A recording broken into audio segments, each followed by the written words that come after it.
अस्सलामुअलैकुम एवरीवन, कैसे हैं आप सब। उम्मीद करती हूँ आप सब ठीक होंगे, खैरियत से होंगे। मैं भी ठीक हूँ, बोले तो ठीक हूँ। आप सुन रहे हैं मेरी नई स्टोरी जिसका नाम है ना चाहते हैं भी तुमसे प्यार हुआ। जहाँ से जोड़ा तो वहीं से स्टार्ट करते हैं, जहाँ पर कनुष्का परिणीता के गोद पर सर रख के सो जाती गाड़ी के अंदर, और दादाजी उन्हें कुछ ना कहकर वापस गाड़ी से निकल जाते। तकरीबन 1 घंटे तक कनुष्का परिणीता की गोद पर सर रख कर सो चुकी थी। करते करते आराम से कनुष्का की आंखें खुलती, और जब वो अपनी आंखें खुलती अपने हाथ को अंगड़ाई के लिए लेती है, लेकिन जैसे ही उसका हाथ अंगड़ाई के लिए उड़ता है तो उसका हाथ सीधा जाकर परिणीता के गाल को टच करता है, और परिणीता के गाल को एहसास करते हुए वो अपनी आंखें बंद करके जैसे अपनी हथेली खोलकर उस चीज़ को महसूस कर रही कि ये क्या चीज़ उसने टच की है। जैसे उसे महसूस होता है वो नरम मुलायम से गाल अपनी उंगलियों के साथ वो शरारत भी कर रही थी। तो क्या करती गाल को, जैसे हम किसी बच्चे के गाल को चूमते कितने ये तो कितने नरम है, कितना सॉफ्ट है, वो वैसे ही करती नींद के मारे में। तब उसे लगता है कि वो किसी के गाल को छू रही है। जैसे ही जब उसे एहसास होता है वो किसी के गाल को छू रही, तो डायरेक्ट अपनी आंखें खोलते हो। जैसे ही आंखें खुलती उसकी आंखें परिणीता की आंखों से टकरा जाती है, क्योंकि वो बिल्कुल सीधी, पहले तो साइड से सो रही थी, एकदम करवट बदल के वो सीधी, बिल्कुल सीधी। उसके फेस और का परिणीता का फेस एक दूसरे के आमने सामने था। वो अब भी परिणीता के गोद पे सर रख के सोई हुई थी, लेकिन उसके फेस को देख रही थी वो मासूमियत, वो उसके चेहरे की वो मासूमियत जिसे देखकर एक पल के लिए कनुष्का सब कुछ भूल जाती है। वो ये भूल जाती है कि वो कहाँ है, वो ये भूल जाती है वो क्या कर रही है। कुछ नहीं, बस देख रही थी उसकी मासूमियत, क्योंकि परिणीता की भी आंखें लग चुकी थी और उसकी आंखों में वो बंद थी, और उसके चेहरा बिल्कुल एक मासूम बच्चे की तरह दिख रहा था, जिसे देखकर कोई इंसान अपनी थकावट भूल जाए, कोई इंसान अपनी परेशानी भूल जाए उस मासूमियत को देखकर। और शायद कनुष्का के साथ यही हुआ था। 5 मिनट तक, तकरीबन 5 या 10 मिनट तक कनिष्का परिणीता को बहुत प्यार से देखती। उसकी आंखों में एक नरमी आ जाती, उसकी आंखों पर ग्लासेस नहीं थे। उसकी आंखें जब वो सोई थी उस ग्लासेस के साथ लगा के सोई थी, लेकिन परिणीता ने देखा उसे थोड़ी सी मसले हो रहे हैं, तो उसने आंखों से गिलासेस हटा दी थी। तो हटाने के बाद उसकी आंखें बिल्कुल नरम मुलायम ऐसे थे जैसे कि उसकी आंखों में ना कोई गुस्सा ना कुछ भी नहीं, बस खामोशी। और इस खामोशी को सिर्फ तक रही थी, परिणीता को बहुत प्यार से देख रही थी। एक पल के लिए तो परिणीता के बाल एक पल के लिए परिणीता के बाल उसके आंखों के सामने आ जाते, तो वो क्या करती अपने हाथों से, अपने हाथ की उंगली से अपनी हाथ की उंगली से अपने हाथ को ऊपर लेके जाकर उसके बाल जो परिणीता की आंखों पे आ रहे थे, परिणीता के बाल, उसे बड़े प्यार से हटाकर उसके कान के पीछे घस इनके लगा देती है, और कहती है ऊपर वाले हैं तो बहुत खूबसूरत, बहुत फुर्सत से तुम्हें बनाया होगा, वो अपने दिल में कहती है। और जब ये सोचती खूबसूरत और बहुत दिल से बनाया, तो हम में क्यों कमी करती उन्होंने, हमें भी तुम्हारी तरह खूबसूरत बना लेते तो अच्छे लगते हमारी जोड़ी। लेकिन नहीं, उस आंटी ने क्या कहा, हमारी जोड़ी अच्छी है, पता नहीं, लगता है उनकी आंखों का चश्मे का नंबर बढ़ चुका है या कम हो चुका है, उन्हें अपनी आंखें टेस्ट करवानी चाहिए। जैसे ही इस चीज़ की एहसास होती है तो वो उठ जाती उसके गोद से एक झटके से जब उसके गोद से सर हटाती, तो तब परिणीता की आंखें खुलती। परिणीता कहती, हाँ क्या हो, आप ठीक हो। उसके माथे को छूती है और कहती है, आप ठीक हो, आपको कुछ हुआ तो नहीं, आप इस तरह अचानक कैसे उठ गए। तो परिणीता के हाथ पर अपना हाथ रख के कहती है, परिणीता का हाथ उसके माथे पर था, तो उसके हाथ पर अपना हाथ रख के कहती है, मैं ठीक हूँ, कब से मैं सो रही हूँ यहाँ पे, और जब से आप शॉपिंग सेंटर से निकले तब से आप सो रहे, आपकी तबीयत ठीक है क्या, तुम बता सकती हो कब से। हम वहाँ से तकरीबन 7 बजे तो घर आ चुके थे, और अब टाइम क्या हो रहा है, अब 7, 7:30, अब तो 8:30 हो जाए। 1 घंटे से हम इस गाड़ी के अंदर है, सीरियसली तुम्हारा गोद, तुम्हारे पाँव थके तो नहीं होंगे, दर्द तो नहीं हो रहा। अब वो क्या करती है, अपने हाथ को ले जाकर उसके पाँव पर रखती है, उसके टाइल्स पर, उनसे प्रेस करने लगती है, कहती है तुम्हें तकलीफ़ तो नहीं हो रही, दर्द तो नहीं हो रहा। नहीं नहीं, मैं ठीक हूँ, बस आप बताइए आप ठीक हो, लेकिन आप एक झटके से कैसे उठ गए, क्यों, क्या पूरी ज़िंदगी तुम्हें मुझे अपने गोद में सुलाना है क्या, जो मैं एक झटके से नहीं उठ सकती। नहीं, मेरा मतलब ये नहीं, आप प्रॉब्लम नहीं होगी।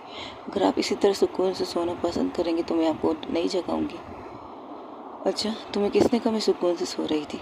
ड्राइवर चाचा ने कहा है, ड्राइवर भैया ने कहा है। चाचा? और तो तुम्हें अपनी बहन मानते हो, तुम उन्हें चाचा कह रही हो। हाँ, उन्होंने कहा मैं जो भी कहूँ मेरी मर्ज़ी। ओके, जैसी तुम्हारी मर्ज़ी। तो तुम्हारे उस चाचा ने जो कहा है गलत कहा है। मैं सुकून से सोती हूँ। हाँ, पता है कितना सुकून से आप सोती होंगी। जिस तरह आप एक झटके से उठ गई, मुझे पता चल गया आप कितनी अच्छी से सुकून से नींद लेती हो। अच्छी बात है, तुम्हें पता चल गया। अब घर के अंदर चले या यहीं बैठकर पूरी रात यही गुजारनी है? ठीक है, चलिए। ये कहकर दोनों बाहर निकलते और कनिष्का जैसे ही गाड़ी से बाहर निकलती है वो बहुत ज़ोर से अंगड़ाई लेती है। क्या इतनी नींद क्यों आ रही है मुझे? ये कहकर वो आगे बढ़ जाती। तब परिणीता स्लो स्लो सर झुका के उसके पीछे आ रही थी। परिणीता पीछे आ रही थी सर झुका के, और कनिष्का उसके आगे जा रही। तो कनिष्का थोड़ी देर के लिए रुक जाती है। जैसे ही रुकती है, परिणीता जो आ रही थी इसके पीछे पीछे उसके कदमों को, अपने कदमों को मैच करने की कोशिश कर रही थी। उसके कदम के छाप पर अपने कदम रखने की कोशिश कर रही थी। ये उसकी परछाई के साथ चलना चाहती थी। लेकिन जैसे ही कनिष्का रुकती है वो सीधा आके कनिष्का के साथ टक्कर हो जाती है परिणीता की। परिणीता का सर सीधा कनिष्का के पीठ को लगता है और कहती आउच। अब रुके क्यों? तुम इस तरह की हरकतें क्यों कर रही हो परिणीता? कुछ कहना है, कुछ करना है? इस तरह मेरे पीछे पीछे क्यों चल रही है? मेरे साथ चलो। नहीं, आपके पीछे चलना अच्छा लग रहा था इसलिए। क्यों, क्या तुम अपनी और मेरी हाइट का कुछ, वो क्या कहते हैं, अपनी और मेरी हाइट को मिलाना चाहती हो क्या? लेकिन फिर भी हम एक हाइट के नहीं होंगे। तुम बिल्कुल मेरे यहाँ पर पहुँचती हो। वो अपने चेस्ट की तरफ इशारा करती है। परिणीता को ले जाकर दोनों हाथों से उसे पकड़कर अपने पास लाती है और अपने चेस्ट पर लगा के कहती देखो, हम यहाँ तक तुम आती हो मेरे सीने पर, यानी कि मेरे सर के बराबर नहीं आती। वो बिल्कुल हक किए हुए थी परिणीता को और उसे बता रही थी। परिणीता शौक थी, उसके दोनों हाथ नीचे थे।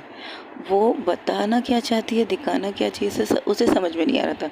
और कनिष्का को भी नहीं पता था वो क्या दिखाना चाहती है, लेकिन वो दिखा रही थी। उसे बता भी रही थी कि तुम्हारी हाइट मेरी कहाँ तक पहुँचती है। तो कहती अब ठीक है, इससे ज़्यादा कुछ करना है, अगर तुम्हें मेरे सर तक पहुँचना है तो तुम्हें अपने पाँव की जूतियों को थोड़ा हील वाला बनाना पड़ेगा, जिसकी वजह से तुम मेरे बराबर आ सको। लेकिन तुम इसी हाइट की अच्छी हो, न मुझसे ऊपर न मुझसे नीचे, अच्छी लगती हो। अब चलो अंदर। ये कहकर उसका हाथ पकड़ के वो अंदर आती है। जैसे उनकी एक साथ एंट्री होती तो सामने का नज़ारा देखकर हैरान, क्योंकि जैसे कि कनिष्का ने कहा था, कोई देखे ना देखे, उसकी नाम नोहाली बहन, जिसे वो अंजलि मेहता कहते हैं, वो ज़रूर देखेगी। और उसने सारे बैग्स को लेकर रखे अपने सामने, और जिस तरह उनको देख रही तो कहती बाप रे, इतनी शॉपिंग। जब सामने देखती है तो कनिष्का को देखकर वो रुक जाती। वो कहती मैं तो गई। तब दादाजी कहते क्या हुआ, तुम रुक क्यों गई, और दिखाओ क्या क्या लाई है। हाँ, क्यों नहीं दादाजी, बट ये बैग छोड़ के बाकी सारे बैग आपके देखने के हैं। क्यों, ये बैग क्या है दादाजी? लेडीज़ गर्ल्स चीज़ें भी हो सकती है। ओह अच्छा, समझ गया। बाकी चीज़ें दिखाओ। ये कनिष्का की च्वाइस ऐसी तो नहीं हो सकती, मेरी पोती ऐसी चीज़ें पसंद नहीं करती। तो क्या आपको लगता है मेरी भाभी पसंद करेगी? भाभी बिल्कुल भी ऐसी चीज़ें पसंद नहीं करेगी। हो ना हो आपकी पोती ने पसंद की होंगी। अच्छा, आने दो उसे। और जब पीछे देखते अरे कहती अरे कनिष्का, दरवाजे के क्यों पड़ी, अंदर आओ, तुम्हारा ही घर है। हाँ, मैं अंदर तो आ जाऊँ, लेकिन आप ये क्या कर रहे हो? ये क्या तरीका है किसी के बैग को बगैर इजाज़त के हाथ लगा के खोल के देखना? ये कोई सही बात है दादाजी? ओ कम ऑन, ये मेरी पोती का फर्स्ट शॉपिंग है। मैं देखना चाहती कि मेरी पोती अपनी बीवी को किस तरह की चीज़ें खरीद के दे सकती है। सोचा था तुम थोड़ी सी ऊट पटांग चीज़ें खरीद के दोगी, लेकिन तुमने तो ड्रेसिंग वाली चीज़ें खरीद के दी मेरी बहू को। तुम्हारी चॉइस पर ज़बरदस्त दिल आ गया मेरा। तुम्हारी सारी शॉपिंग तो वो कौन, क्या नाम है उसका, समंता, हाँ वही करती है। तो आज तुमने अपनी बीवी को शॉपिंग करवाए, तो देखना चाहता हूँ कि मेरी पोती किस तरह की शॉपिंग करवा सकती है मेरी बहू को। लेकिन तुम्हारी चॉइस तो ज़बरदस्त निकली, एक से एक चीज़ बढ़कर है। क्या बात है, कपड़ों से लेकर जूतों से लेकर मेकअप सब A1 है। लेकिन ये शॉपर मेरी देखने की नहीं है, जैसे कि मेरी पोती ने कहा है। तो अब मुझे ये नहीं देखना चाहिए, मुझे चला जाना चाहिए। ठीक है, तुम लोग बाकी शॉपिंग कर देख लो। ये कहकर वो वहाँ से हट जाते। उन्होंने इशारा कर दिया था अंजलि को कि अंजलि इसका कुछ भी कह सकती है। तो अंजलि जैसे ही दादाजी उठते तो वो दूसरी शॉपर खोल के देखती, अरे वाह, व्हाट अ ब्यूटीफुल नाइटी, हाय हाउ रोमांटिक, क्या बात है। आपकी चॉइस ये भी हो सकती है कनिष्का, मुझे तो पता ही नहीं था। मैंने सोचा आप कुछ अजीब सी चीज़ें लेंगे, लेकिन आपकी पसंद ज़बरदस्त। दादाजी को ये भी दिखाने चाहिए थे मुझे। एक्सक्यूज़ मी, तुम्हें नहीं लगता कुछ ज़्यादा कर रही हो तुम? ओ कम ऑन सिस्टर, मैं जो करती हूँ अच्छा करती हूँ, और आपकी चॉइस तो ज़बरदस्त है। बाकी दादाजी ने ठीक कहा था। मैंने भी सोचा होगा आपने एवं पवई कुछ चीज़ें खरीद, लेकिन आपने भाभी के लिए साड़ियाँ नहीं ली है। लेकिन साड़ी में तो और ज़्यादा अच्छी लगेंगी वो। मुझे किसी के कहने से, किसी के बोलने से कुछ फ़र्क नहीं पड़ता। जिसे मुझे मेरी बीवी चाहिए मुझे वैसे चाहिए। अगर मुझे साड़ी पसंद नहीं तो ज़ाहिर सी बात है मैंने साड़ी इसलिए नहीं ली होंगी क्योंकि मुझे साड़ियाँ पसंद नहीं होंगी। और तुम इन सारी चीज़ों को वापस शॉपर के अंदर डाल दो। दस सेड। ओ कम ऑन कनिष्का यार, तुम मेरी बहन हो और ये मेरी भाभी, तो इस हिसाब से तो मेरा हक बनता है ना कि इन किसी चीज़ों को देखकर अच्छे अच्छे कमेंट्स पास करूं। अगर जो पसंद ना है उसके ऊपर थोड़ा सा मुंह फुला के तुम्हें बता दूं कि किस तरह की चीज़ें तुमने पसंद की हैं। सीरियसली तुम्हें लगता है कि तुम्हारी पसंद के बारे में मैं कुछ खाऊंगी? नहीं, मुझे पता है तुम मेरी पसंद के बारे में कुछ नहीं कहोगे, लेकिन तुमने इसे बताया तो होगा ना कि मेरे घर जाते ही मेरी बहन, मेरी सो कौड़ बहन जो नाम की बहन है वो ज़रूर देगी सामान को। हाँ, मैंने कहा था इसे, इसने यकीन नहीं किया था। अब शायद अपनी आंखों से देखकर यकीन कर ले। देख लो, ये है होती है हमारे घर की प्राइवेसी। प्राइवेसी के नाम पे कोई चीज़ नहीं है यहाँ पे। अपने सामान पैक करो और अंदर चलो मेरे साथ। ये कहकर वो आगे बढ़ जाती। तब अंजलि कहती, आपको जाना है तो अब जाओ, आपको जाना है जाइए, हम भाभी से कुछ गप्पे करेंगे, मेरी बीवी तुमसे बात नहीं करेगी। ओ ये फैसला अपनी बीवी को छोड़ दीजिए ना कि वो हमसे बात करना चाहती है या नहीं करना चाहती। ये उनकी मर्ज़ी, आप अपनी मर्ज़ी मत थोपिए उस पर। आपकी खरीदी हुई गुलाम थोड़ी है। जैसे कनिष्का ये सुनती है आपकी खरीदी भी गुलाम नहीं है, और 2 कदम पीछे आके सीधा उसके सामने खड़ी हो जाती है और उसको कॉलर से पकड़ के अपने फेस टू फेस खड़ा करके कहती है, फर्स्ट ऑफ ऑल ये मेरी बीवी है, मेरी खरीदी हुई गुलाम भी है, मैंने इसे खरीद कर लाई हूँ ये भी है, कह सकती है तुम। और मेरी बीवी पर हक मत जताओ। इस घर में कोई भी इंसान मेरी बीवी पर हक मत जताए। उनसे किसी का रिश्ता नहीं है। परिणीता का इस घर में जितने भी लोग रहते हैं उनमें से किसी से भी उसका रिश्ता नहीं है, सिवाय मेरे प्लस मेरे दादाजी के। इसके अलावा कोई रिश्ता बनाने की ज़रूरत नहीं है उसे। तुमसे तो कास्ट करके ना बनाए तो बेहतर है। अगर उससे मैंने तुम्हारे साथ बात करते हुए देखा तो मुझसे बुरा उसके लिए ज़िंदगी में कोई नहीं होगा, ये बात याद रखना। ओ कम ऑन कनिष्का, ये कहकर अपना कॉलर से उसका हाथ हटा के कहती, देखो दिस सिस्ट, आपके कहने से, आपके मुंह से कहने से रिश्ते बदल नहीं जाते। रिश्ते कौन के हैं और कौन के ही रहेंगे।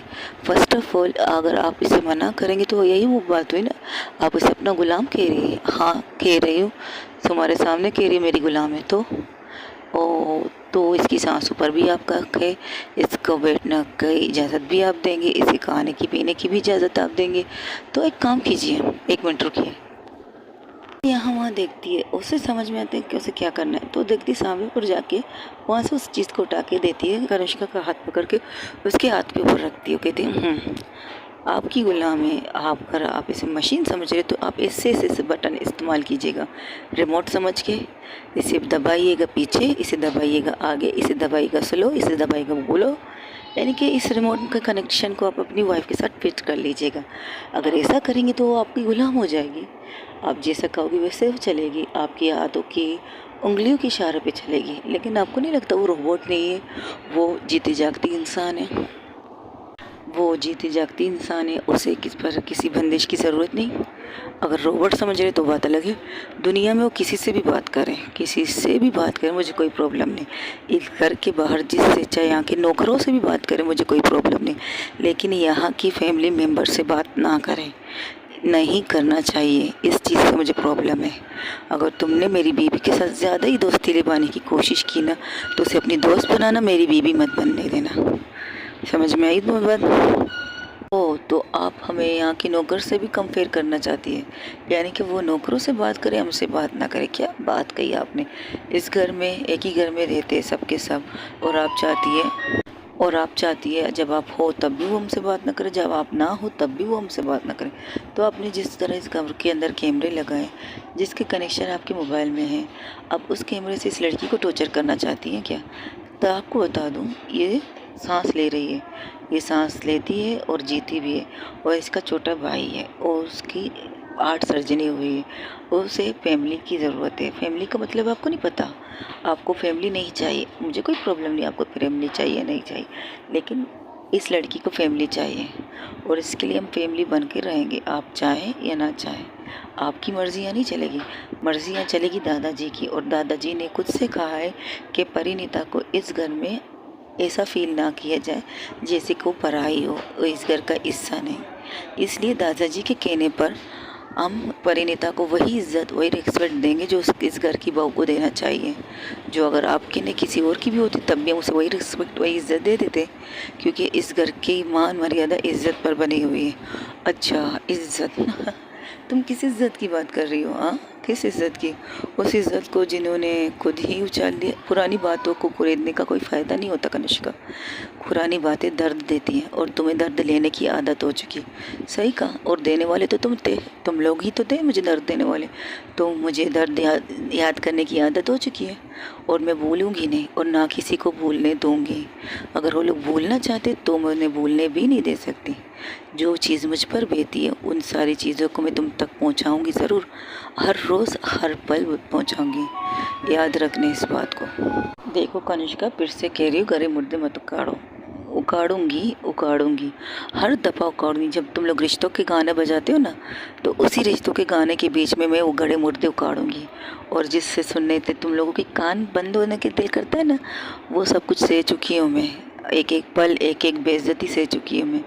जिस चेहरे पर तुम लोग अभी फिदा हो ना, मेरे चेहरे पर फिदा नहीं हो, इसके लिए फिदा हो। अपने जेब से नोटों की गड्डी निकाल के उसके सामने टेबल पर फेंकती है, इस चीज़ के लिए फिदा हो तुम सब के सब। तुम लोगों को ये मिलना चाहिए मेरे लिए कि तुम लोग के दिल में प्यार नहीं है। मेरे दिल में, तुम लोग के दिल में मेरे लिए सिर्फ नफरत थी, और नफरत ही रहने दो। मुझे उसकी ज़रूरत नहीं, तुम लोगों के प्यार की, दोगले इंसान वालों लोगों की प्यार की ज़रूरत नहीं है। जो तुम लोग पहले थे वो मुझे दिखाओ, अपना वही रूप दिखाओ। ये प्यार की बातें, रिश्ते नाते, ये सब मुझे मत दिखाओ। और जिस लड़की को तुम लोग अपने रिश्ते में लेना चाहती है ना, उसका नाम मुझसे जुड़ा हुआ है। अगर मैं चाहूँगा तो वो उस रिश्ते को मानेगी, अगर इसके अलावा उसने किसी और रिश्ते को माना तो मैं अपना रिश्ता ख़त्म कर दूँगी इसके साथ, हमेशा हमेशा के लिए। अगर इसने तुम लोगों को अपना माना तो तुम लोग के साथ लिबाने की कोशिश की, तुमसे बात करने की कोशिश की, मैं इसी वक्त इसे अपने घर से निकालने के लिए तैयार हूँ। और इसके लिए मुझे किसी की इजाज़त की ज़रूरत नहीं होगी, तुम्हारे उस दादाजी की भी नहीं, जिसकी बात तुम कर रहे हो, जिसकी कंधे पर बंदूक लग के तुम लोग चलाना चाहते हो, और तुम लोग चलाते हो। इस दफ़ा अगर उन्होंने बीच में आए ना, तो सब कुछ ख़त्म कर दूँगी, सब कुछ तहस नहस कर दूँगी। अगर किसी ने मेरे और मेरी बीवी के बीच में आने की कोशिश की, रिश्ता तुम लोगों का अपने तक रखो, मेरे रिश्ते में घुसने की ज़रूरत नहीं। इस घर में आ रही हूँ सिर्फ उनकी वजह से, उनकी खातिर मैं तुम सबको बर्दाश्त कर रही हूँ, वरना तुम लोगों की कोई औकात नहीं है मेरे सामने खड़े रहने की भी। बरसों पहले ना थी ना अब है, बरसों पहले मेरी औकात नहीं तुम लोगों के सामने खड़े रहने की ना। बरसों पहले मैं तुम लोगों की लायक थी नहीं थी, अब तुम मेरे लायक नहीं हो, समझी? और हाँ, मुझसे और मेरी बीवी से दूर रहो तुम सब के सब, तुम और तुम्हारी फैमिली। देखो कनिष्का, ये हो नहीं सकता। एक ही घर में रहकर हम ये नहीं कर सकते। इस इंसान ही रहते हैं, जानवर तो नहीं रहते। जानवर भी रहते तो दो एक दूसरे के साथ अपनी भाषा में बात कर सकते हैं, हम तो फिर भी इंसान हैं। हमारे पास ज़ुबान है बोलने की, अपनी दर्द फील करवाने की, अपने सामने वाले को अपने दर्द के बारे में बताने की। मैं नहीं चाहती ऐसा कुछ मेरी बीवी कहे तुम लोगों से। अच्छा, जो तुम दर्द दोगे उसके बारे में किससे कहे? वो मेरी मर्ज़ी, मैं उसके दर्द दूँ या दर्द ना दूँ, उसे प्यार करूँ या प्यार ना करूँ, she is my personal property. Oh hello, ये इंसान है, सांस लेते हुए इंसान। She is not you property. ये कोई जागीर या जायदाद नहीं है जिसे तुम खरीद रही हो, बेच रही हो, अपने हिसाब से इस्तेमाल करना चाहती हो। You are limit, you are cross you limit. मेरे लिमिट मुझे पता है, लेकिन आजकल शायद तुम अपने लिमिट भूल चुकी हो कनिष्का। तुम भूल चुकी कि तुम्हारा लिमिट क्या है। तुम भूल चुकी हो तुम्हें बात करने का तरीका क्या है। हाँ, बरसों पहले हमसे गलतियाँ हुई, उस गलतियों के लिए हम तुमसे कई बार माफ़ी मांग चुके हैं, लेकिन तुम माफ़ करने के दर पर नहीं हो। कहते एक बार गलती करने से माफ़ी मांगना सबसे अच्छी बात होती है, और हमने हर बार तुमसे माफ़ी मांगी, लेकिन तुम लोगों की गलती एक की नहीं है ना। तुम्हारे पूरे ख़ानदान, तुम्हारी पूरी फैमिली की गलतियाँ हैं। उन्हें गिनते गिनते तो पूरी रात, पूरे दिन, पूरा एक सदी बीत जाएगा तुम लोगों की गलतियाँ याद दिलाने में, और उन गलती को रिपीट करवाने में मुझे ज़माना लग जाएगा, और मैं ये करके अपना पूरा टाइम वेस्ट नहीं कर सकती। इसलिए मेरी बीवी से दूर रहो। ऐसा कुछ नहीं होगा। अगर ऐसा नहीं हुआ तो मैं अपनी बीवी को अभी और इसी वक्त छोड़ता हूँ।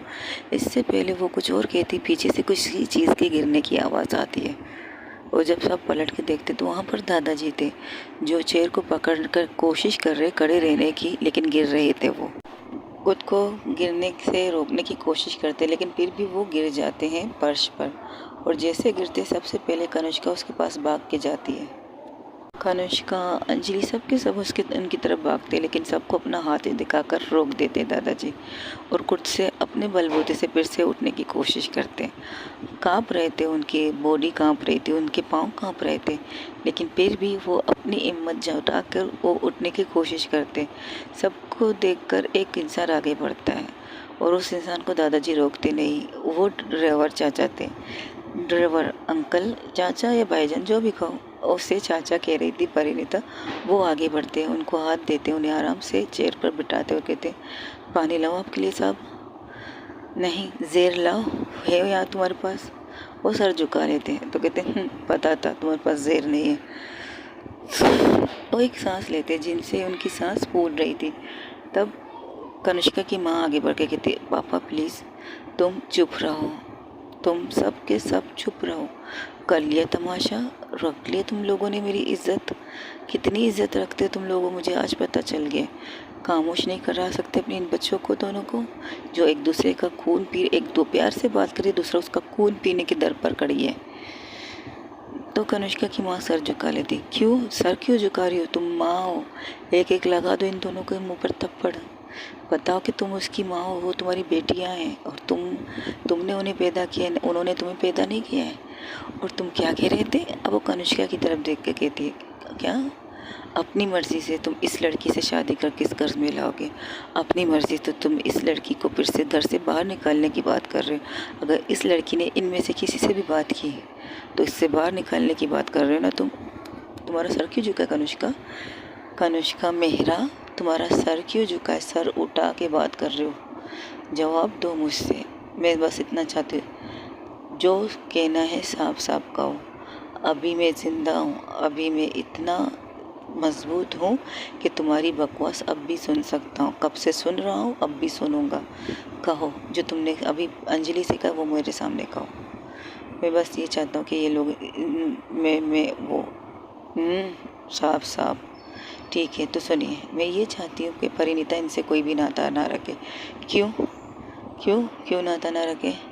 ये घर में, ये फैमिली के बीच में लड़की आई है ना, कोई पेंगेस्ट तो नहीं है ना। अगर पेंगेस्ट होती तब भी पेंगेस्ट बात कर लेती अपनी जिसके घर में रह रही है, उस केयर टेकर से बात कर लेती। उसके बातों में कभी बिल का जिक्र होता, कभी पानी का जिक्र होता, कभी किसी और चीज़ का जिक्र होता पेंगेस्ट को ना अपने ओनर से। अगर कोई प्रॉब्लम होगी तो अपनी प्रॉब्लम शेयर तो करेगी ना अपने ओनर से, कि भाई पानी नहीं आ रहा नल में, क्यों पानी नहीं आ रहा, खाना गर्म क्यों नहीं, कुछ तो बातें करेंगे इंसान से ना। क्या जानवर समझा हम सबको। मैंने ये नहीं कहा, मैंने आपके बारे में नहीं कहा। नहीं, तुमने अभी ही कहा ना, अगर मैं भी बीच में हूँ तब भी तुम मेरी नहीं सुनोगे। यही तो कहा तुम्हें यानी कि मुझसे प्यार नहीं रहा। ऐसी बात नहीं है। बस मैंने वो क्या परिणी कनिष्का, क्या बचपन से, हाँ तुम्हारे साथ जो कुछ गलत हुआ उसकी ज़िम्मेदारी मैं लेता हूँ, क्योंकि मैं इस घर का सरबराह होकर तुम्हारे लिए कोई भी कदम नहीं उठा पाया, क्योंकि गलती मेरी थी, कमज़ोरी मेरी थी। तुम्हें मुझसे लड़ना चाहिए कि मैंने अपने बेटे प्लस अपनी बहू को समझा नहीं पाया, उन्हें ये नहीं कह पाया जिस बच्ची को वो दुख कर रहे हैं, जिस बच्ची को इतना कुछ सुना रहे, वो उनका खून है, उसने 9 महीने उसे अपने पेट में रखा है, उसे ये चीज़ कहने के हक नहीं रखा मैंने। अब जब रख रहा हूँ तो तुम मुझे इस चीज़ के लिए रोक रहे हो। आप चाहते क्या है कि ज़िंदगी भर मैं इन सब की शक्लें देखकर अपने उन दर्दों को याद करती रहूं? मैं भूलना चाहती हूँ। आप चाहते ना कि मैं भूलूं, तो कोशिश कर रही हूँ यहाँ से जाने की। यहाँ से चली गई थी ना, आप ही ने बुलाया। हाँ, बुलाया मैंने। मेरे पास कम वक्त है कनिष्का, कम वक्त समझती हो? कभी किसी पल भी मेरा ये दिल ना अपने सीने को मुक्के से मार के कहते हैं, ये दिल किसी भी वक्त बंद हो सकता है। इसके बंद होने से पहले मैं अपनी पूरी फैमिली को एक साथ देखना चाहता हूँ, एक छत के नीचे देखना चाहता हूँ। जो नफ़रत यहाँ आओ, वो कनिष्का को इशारे से बुलाते हैं और उनके पास घुटनों के बल बिठा के कहते हैं, उसके सीने पर मार के कहते हैं, जो नफ़रत तुमने अपने दिल में डाली ना, उसे ख़त्म करना चाहती हूँ मैं। क्या है ये छोटी सी खुशी तुम मुझे नहीं दे सकती मरने से पहले? तुम्हें पता है ना मेरी कंडीशन क्या है? कोई भी सदमा मुझे मेरे ऊपर की टिकट कटवाने के लिए काफ़ी होती है, लेकिन तुम हर बार मुझे सदमा देना चाहते हो। अब तुमने अगर ये सदमा दिया ना इस लड़की को छोड़ने का, तो मैं अपने मारा हुआ मुँह भी तुम्हें नहीं दिखाऊंगा कनिष्का। मैं तुमसे वो सारे हक ले लूँगा जिस हक की तुम दावादार करती हो खुद को, अपनी पोती के नाम से, अपने सब कुछ। कल जो तुमने किया है ना, कल रात को, वो तकलीफ मुझे सुकून से सोने नहीं दे रही है। ज़बरदस्ती अंजलि ने मुझे गोली खिला के सुलाया था, अभी थोड़ी देर पहले सुबह 10 बजे मुझे सुलाया था अंजलि ने। वो ये बातें बहुत मुश्किल से कर रहे थे और अपने दिल पर रब भी कर रहे थे, और फिर कहते हैं, तुमने आज जो बात की है ना, मुझे तकलीफ़ देने के लिए बहुत है। इन सब की गलतियों की माफ़ी मैं मांगता हूँ। लो, हाथ जोड़ के मांगता हूँ, कहो तो तुम्हारे पैर पड़ लो। ये कहकर जैसे झुकने वाले थे तो कनिष्का 2 कदम पीछे उठ जाती है। वो कहती, ये आप क्या कर रहे हैं? क्या क्या कर रहा हूँ? तुम तो यही तो चाहती हो ना, तो कहो तो सबको तुम्हारे कदमों में झुकाने के लिए भी तैयार हो। प्लीज़ दादाजी। क्या प्लीज़? हाँ, क्या प्लीज़? किस चीज़ से तुम मानोगी बताओ? किस चीज़ से तुम्हारे दिल अंदर जो आग है वो ठंडी हो जाएगी? आज तुम इस आग की लपेटे में इस बच्ची को भी ला रही हो। इस बच्ची की ज़िंदगी मासूमियत थी और तुम इसी मासूमियत को ख़त्म करने के दर पर पहुंच चुकी हो। क्यों? कल रात अगर मैंने कहा तो तुम इसके साथ इस तरह की हरकतें करोगे? ओ परिणीता को अपनी तरफ खींच के उसकी कमीज़ को, कुर्ता को थोड़ा नीचे करके उसके नेक की तरफ इशारा करते, ये करोगी तुम? ये इंसानियों का हक है? इंसान भी ऐसी तरीके से किसी से प्यार नहीं करते जिस तरह तुमने जानवरपंती दिखाई है कनिष्का। कोई भी इंसान, कोई भी कपल का हो तो कपल अपने पार्टनर को इस हद तक हर्ट नहीं कर सकता जिस तरह तुमने किया है। इसे हर्ट, ये इंसानियत तो नहीं खिलाती। मैंने तुमसे कहा इसे इसका हक दो, मैंने ये नहीं कहा था उसे चीड़ पाड़ के रख दो।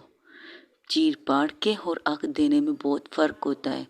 तब दादाजी के हाथ वो हाथ हटाकर परिणीता कहती, दादाजी प्लीज़, ये हम दोनों की आपस की बात है, हमारे रूम की बात है, और प्लीज़ मैं ये चाहती हूँ कि आप इस चीज़ को डिस्कस यहाँ मत कीजिए। क्योंकि कनिष्का की तरफ देख रही थी परिणीता, और जब दादाजी ये बातें कर रही थी तो कनिष्का का सर झुक चुका था और उसकी आंखें लाल हो चुकी थी। तो इस वजह से वो ये सारी बातें कहती। तो कहती, अच्छा तो तुम्हारे कमरे की बात है, ओके ठीक है, तुम दोनों कमरे में क्या करते, इससे हमें कोई वास्ता नहीं होना चाहिए, यही कहना चाहती हो? मैं ये भी नहीं कह रही दादाजी, लेकिन कुछ चीज़ें ऐसी होती है जो सिर्फ मियाँ बीवी यानी कि हस्बैंड वाइफ के बीच में होनी चाहिए, और हम दो कपल हैं, वाइफ ही है, तो हमारे बीच में जो कुछ होता है हम दोनों की रजामंदी से होता है। अगर कुछ भी हो मेरे साथ करे, उनका हक है, उनका पूरा हक है मुझ पर कि वो मेरे साथ कुछ भी कर सकते हैं। चाहे तो मेरे बकुल आपके चीड़ फाड़ कर सकते हैं, मुझे कोई इतराज़ नहीं। बतौर कपल हूँ मैं उनके साथ, उनकी शादी में बंदी हूँ उनके साथ, उनसे 7 फेरे लिए, उनके नाम का मंगलसूत्र पहना है, प्लस उनके नाम की सिंदूर भी मैंने लगाई है। तो वो मेरे साथ कुछ भी कर सकते हैं, इसके लिए मैं किसी चीज़ के लिए नहीं रोकूंगी। और कोई हमारे बीच की बातें इस तरह फैमिली के बीच में करी, ये मैं बर्दाश्त भी नहीं कर सकती।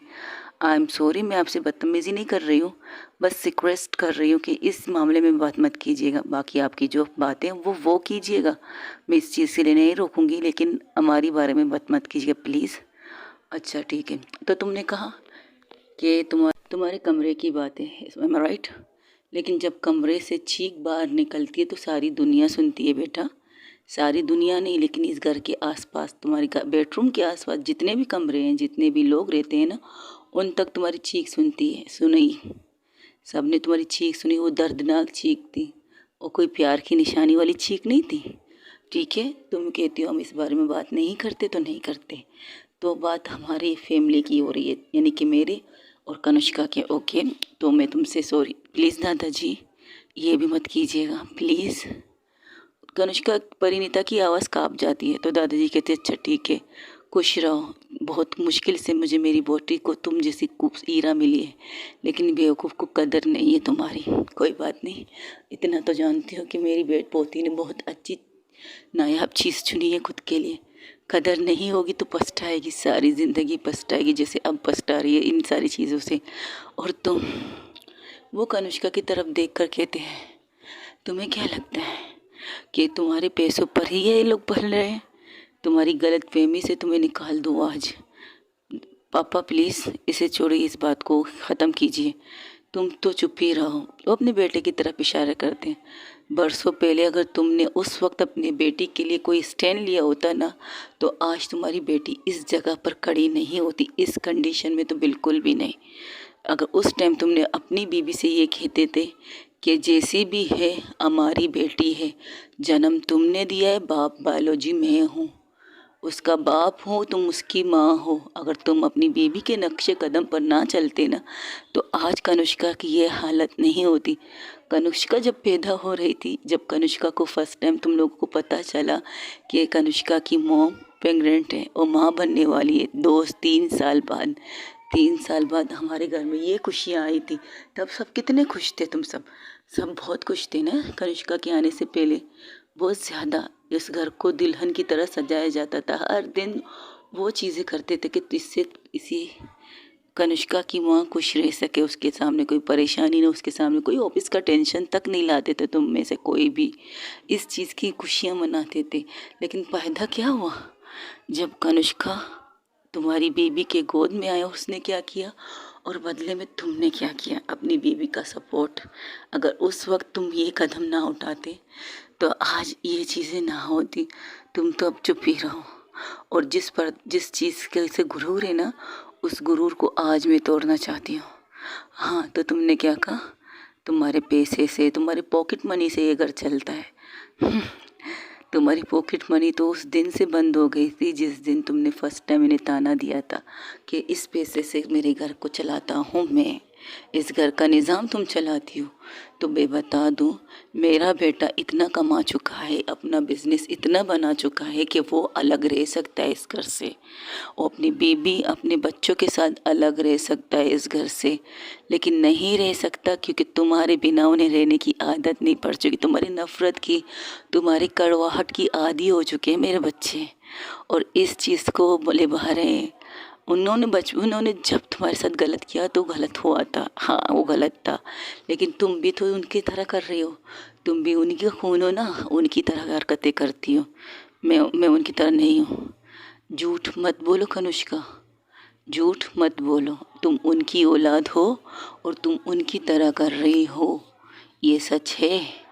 और तुम्हारी प्रॉब्लम पता है क्या, तुम बिल्कुल अपनी माँ पर गई हो, ज़िद्दी।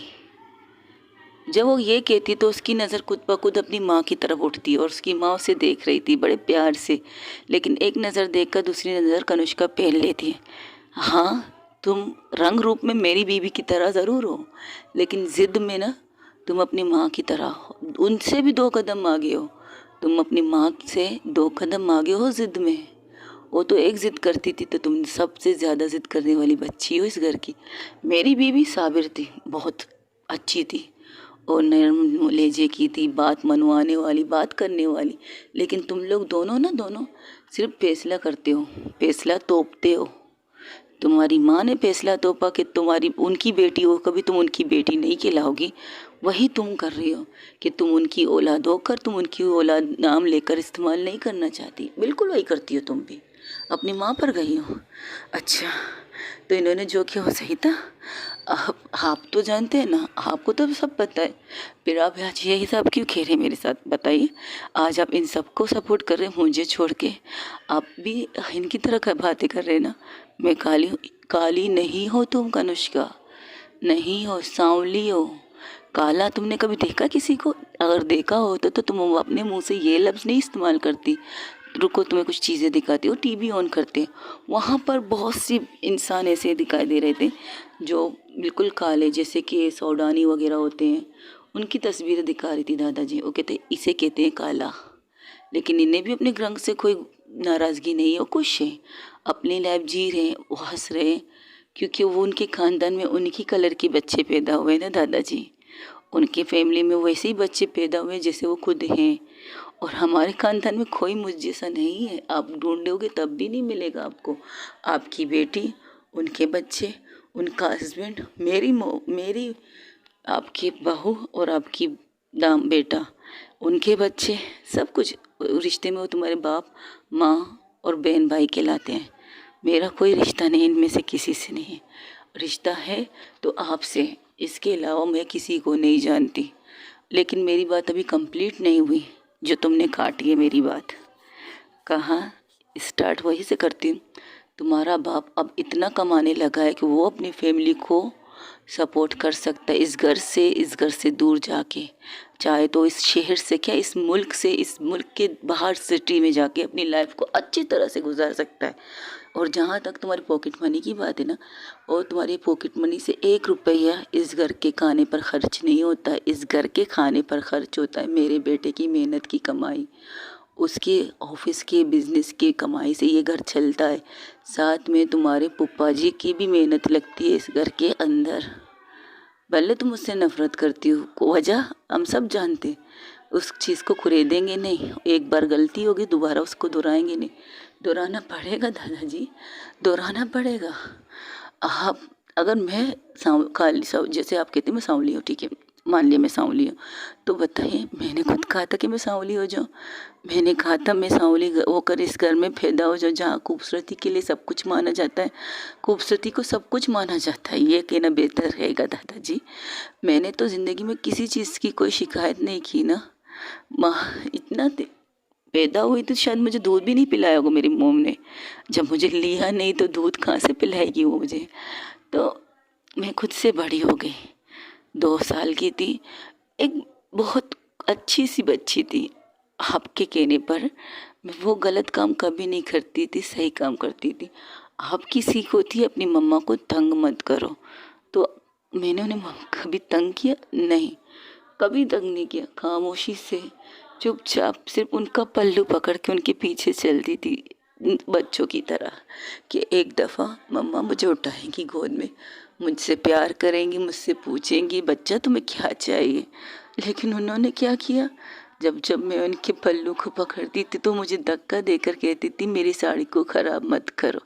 और सबसे तो अच्छी चीज़ें तब होती थी जब इस घर में कोई पार्टी होती थी, तब मुझे कहा जाता है कनुष्का कमरे से बाहर नहीं निकलना चाहिए। मेरे कानों में यही आवाज़ आती है, कनुष्का कमरे से बाहर नहीं निकलना चाहिए। बिल्कुल नहीं निकलना चाहती है, मम्मा ने कहा, मम्मा की बात मानते। कनुष्का अच्छी बच्ची है, कनुष्का अपने रूम से बाहर नहीं निकलेगी क्योंकि मम्मा ने कहा है, मम्मा ने कहा है कनुष्का अच्छी बच्ची है। दादाजी कहते हैं कनुष्का अच्छी बच्ची है, कनुष्का कमरे से बाहर नहीं जाएगी। ये चीज़ें कह के कहते मैं रोते रोते सो जाती थी। और आप ही तो मेरे कमरे में आके मुझे देखते थे कि मैं सो गई थी या नहीं।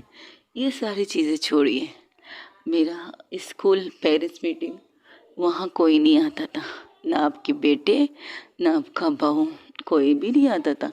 आप आते थे पेरेंट्स मीटिंग में, कभी कभार आप भी बिज़ी होते थे तब आप भी नहीं आते थे। स्कूल लाइफ से हर वक्त मुझे ये सुनने को मिलता है तुम्हारी मॉम डैड असली है, कहीं तुम्हारी मॉम डैड ने तो तुम्हें गोद तो नहीं लिया होगा, जब शायद उन्हें 3 साल से बच्चे नहीं होंगे तब उन्होंने तुम्हें गोद लिया होगा ना। इसलिए अब तुमसे प्यार नहीं करते क्योंकि उनके खुद के बच्चे हो रहे हैं। मेरी बदकिस्मती का है या इसकी खुशकिस्मती? वो अंजलि की तरफ इशारा करके कहती है। अंजलि सर झुका लेती है।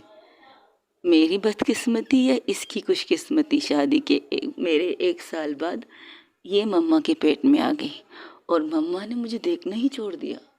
मम्मा जहाँ जहाँ मैं दिखाई देती थी वहाँ से मुझे हटा कर कहती थी, इसे मेरी नज़रों से दूर रखो। कहते हैं 9 महीने तक हम जिसके चेहरा देखेंगे बच्चा उसके रंग का होगा, और मैं नहीं चाहती कि ये बच्ची मेरे सामने आए और मेरी बच्ची दूसरी बच्ची भी इस पर जाए। ये तक सुना था मैंने अपनी कानों से। छोटी थी बट आप कहते थे ना दादाजी, मेरी कनिष्का सबसे समझदार। हाँ, समझदार बन गई थी मैं। 2-3 साल तक मैं समझदार बन गई थी। मैं जो दूध की बोतल पीती थी वो दूध की नहीं, कड़वा जहर होता था मेरे लिए। जब मैंने एक नौकर ला के मेरे मुंह में डालता था, कितनी रोती हो कितनी रोती हो, तब दूध पीना भी छोड़ दिया मैंने। लेकिन किसी ने पूछा कि कनिष्का आजकल दूध क्यों नहीं पी रही? किसी ने नहीं पूछा, और किसी की अपनी दुनिया थी। पुप्पो, ऐसे आप मेरी बुआ कह रहे हैं ना, इन्होंने भी तो मुझे दुत्कारा था ना दादाजी। इन्होंने भी कभी मुझे अपने पास आने नहीं दिया, कभी मुझसे प्यार किया नहीं, कभी भी नहीं किया। और आप कह रहे हैं कि मेरे गलत कर रही हूँ। हाँ, अगर उन्होंने खर्चा है उनका तो मुझे कोई प्रॉब्लम नहीं। मुझे किसी चीज़ से प्रॉब्लम, मुझे आप चाहिए हो। अगर आप नहीं तो कुछ भी नहीं। इसलिए तो तुम मुझे मौत दे रही हो कनिष्का। मैं ऐसा कुछ नहीं चाहती।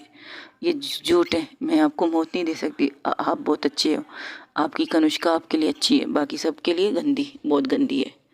नहीं, वो उसके गाल को हाथ लगा के कहते, मेरी कनिष्का जितनी मेरे लिए अच्छी है ना उतनी सबके लिए अच्छी है। तुम अपनी मम्मा से बेतनाशा प्यार करते हो बच्चा, मान लो इस बात को। नहीं, मैं उनसे नफ़रत करता हूँ।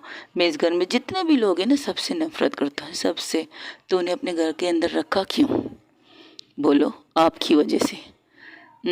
मेरी वजह से नहीं, तुम्हारे दिल के सुकून के लिए कि कम से कम तुम्हारी आंखों के सामने तुम्हारी फैमिली तो है। नहीं मानती तो मत मानो, लेकिन इस बात को तुम मानती नहीं हो। लेकिन ये सच है कि कनिष्का की सुकून उसका घर के अंदर उसकी फैमिली का होना है। ये झूठ है, ऐसा कुछ नहीं है। ऐसा है नहीं, ऐसा कुछ नहीं है दादाजी। आप कुछ नहीं जानते, आप बिल्कुल कुछ नहीं जानते। कनिष्का गंदी है सबके लिए। कनिष्का काली है। कनिष्का की मम्मा ने उसे छोड़ा, कनिष्का के पापा ने इसे छोड़ा, और ये जो लड़की है ना ये भी उनकी तरह है। ये भी मुझे छोड़ देगी, एक न एक दिन ये भी मुझे छोड़ देगी। इतना यकीन है तो उससे पहले मैं इतना छोड़ दूँ? किस्सा ही ख़त्म हो जाएगा ना। इन्हें रिश्ता बनाना है इसके साथ तो बनाए रिश्ता। जब मेरा रिश्ता ही नहीं होगा तो रिश्ता कैसे बनेगा इनके साथ, इसके साथ? बताइए। तुम भी मुझे छोड़ के चली जाओगी ना परी? हाँ, तुम भी बहुत अच्छी हो, तुम बहुत ज़्यादा अच्छी हो। तुम्हें पता है तुम बहुत खूबसूरत हो, सबसे ज़्यादा खूबसूरत हो तुम। लेकिन तुम्हारे लायक मैं नहीं हूँ। मेरा रंग देखो, उसका हाथ और अपने हाथ को एक साथ करके कहते देखो तुम कितनी वाइट हो, और मैं, मेरे हाथ देखो। वो अपने हाथ को सीधा एंड उल्टा करके उसे दिखाता, ये मेरे हाथ कितने काले हैं देखो। तो मैं तुम्हारे लायक नहीं हूँ, बिल्कुल भी नहीं हूँ। और आप उस चीज़ को भूल गए दादाजी। कुछ नहीं भूला हूँ मैं कनिष्का, तुम्हें भूलना चाहिए चीज़। नहीं भूल सकता मैं उस चीज़ को। वो चीज़ यहाँ दफन है दादाजी, यहाँ पर।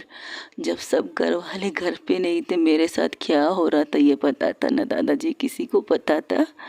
नहीं, उल्टा मुझे मारा गया कि मैंने अपनी मोम के बेडरूम को ख़राब किया, अपनी मोम के बेडरूम को गीला किया। उस रात मेरे साथ, उस रात मैं किस तकलीफ़ से गुज़र रही थी किसी को क्या पता था। अगर आप ना आती तो मेरे साथ सब कुछ हो जाता। आपकी पोती बर्बाद हो जाती दादाजी, बर्बाद। तो मुझे कुछ नहीं चाहिए, मैं बिल्कुल ठीक हूँ, मैं अकेले ठीक हूँ। इन सब से नफ़रत करती हूँ, नफ़रत करती हूँ। तुम भी मुझे छोड़ के चली जाओगी? हाँ, परी भी मुझे छोड़ के चली जाएगी। तुम्हारा नाम परिणीता है, लेकिन तुम परी जैसी हो, बहुत ज़्यादा खूबसूरत, बहुत ज़्यादा मासूम। पाप दादाजी ठीक कहते हैं, अगर तुम मेरे साथ रही ना तो तुम्हारी मासूमियत ख़त्म हो जाएगी, तुम्हारे चेहरे की खूबसूरती, ये मासूमियत सब ख़त्म हो जाएगी अगर तुम कनिष्का जैसे शैतान के साथ रही तो। मैं एक शैतान हूँ, मेरे अंदर एक शैतान बसता है, जिसकी वजह से दादाजी ये कह रहे हैं तुम्हें कि मैंने तुम्हारे साथ कुछ गलत ना कर दूँ। सब जानते मेरे अंदर एक शैतान है, उसे जागने नहीं देना चाहिए, लेकिन इसे शैतान बनाया किसने? ये कनिष्का के अंदर शैतान बनाया किसने? कनिष्का के घर वालों ने बनाया, कनिष्का की फैमिली ने बनाया कनिष्का को शैतान। कनिष्का शैतान नहीं थी, कनिष्का मासूम प्यारी सी बच्ची हुआ करती थी, सबसे प्यार लेना चाहती थी, सबसे प्यार करना चाहती थी, लेकिन बदले में कनिष्का को ना प्यार मिलता था, ना कोई किसी से कनिष्का सा प्यार लेता था। ऐसा करते थे सब मेरे साथ, पता है परी? जब मैं छोटी थी ना, मुझे मेरी मम्मा अपने करीब आने नहीं देती थी। बच्चे जब डर जाते अपनी मम्मा के करीब जाके सोते ना, उनसे चिपक के सोते हैं, तो मैं भी ऐसी थी, मुझे भी डर लगता था। लेकिन जब मम्मा के करीब जाके सोने की कोशिश करती थी तो मम्मा धक्का दे के भगा देती थी, जाओ तुम बड़ी हो चुकी हो। मैं सोचती थी मैं कितनी बड़ी हो चुकी हूँ, मेरी तो एज सिर्फ 5 साल है, और 5 साल के बच्चे बड़े थोड़ी होते हैं। नहीं, बड़े तो नहीं होते, फिर भी मम्मा धक्का देकर जाओ अपने रूम में सो जाओ, बड़ी हो चुकी हो, ये कह देते, और मैं डरते डरते जाके रूम में सो जाती थी। और पता है नींद में मेरी सुसु भी निकल जाती थी, मैं बिस्तर भी गीला कर देती थी। 1 2 3 बार किया था, चौथी बार मम्मा ने गाल पे थप्पड़ बहुत ज़ोर से मारा था परी, बहुत ज़ोर से। दर्द हुआ था तकरीबन 3 दिन तक।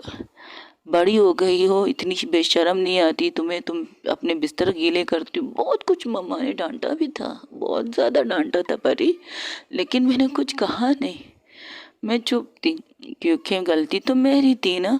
दादाजी ने कहा था अगर गलती होती है तो मम्मा डांटते हैं, हाँ तो मैं चुप थी। मम्मा ने डांटा, मम्मा ने मारा, फिर इसके बाद मैंने कभी बिस्तर पर गीला नहीं किया था, कभी भी नहीं किया था। फिर भी मम्मा मुझसे प्यार नहीं करती थी, फिर भी मम्मा मुझे डांटती रहती थी, जिससे कि ना एक रूटीन होता था ना कि मुझे डांट खाना है मम्मा से, शायद अच्छा लगता था मुझे डांट खाना। तो मैं ऐसी ऐसी चीज़ें करती थी जिससे मम्मा मुझे डांटती थी, कम से कम उनकी डांट तो सुन लेती थी ना मैं, कि उनके नाम के उनके मुंह पर कनिष्का आता था कि कनिष्का तुम बुरी बच्ची बन रही हो।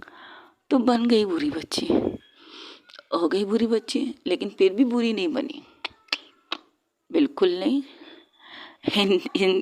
इनकी वजह से, जिसे मेरे दादाजी कहते हैं, जिसे मेरे पापा को जन्म दिया है और मेरा दादाजी बने, इनकी वजह से कभी कभार वाकई मुझे ऐसा लगता था, पता है परी, और परिणीता के सामने बैठकर कह रही थी, और परिणीता भी घुटनों के बल उसके सामने बैठी थी, उसके दोनों हाथों को पकड़ पर कनिष्का अपने दिल की बात कर रही थी। वहाँ पर एक और इंसान की एंट्री होती है, जब दादाजी उसकी तरफ देखते हैं तो उसे इशारा करते हैं कि आगे मत आना, तो वहीं पर वो रुक जाता है, उसके हाथ में एक बॉक्स ब्रेकफास्ट था, तो वो रुक जाता है।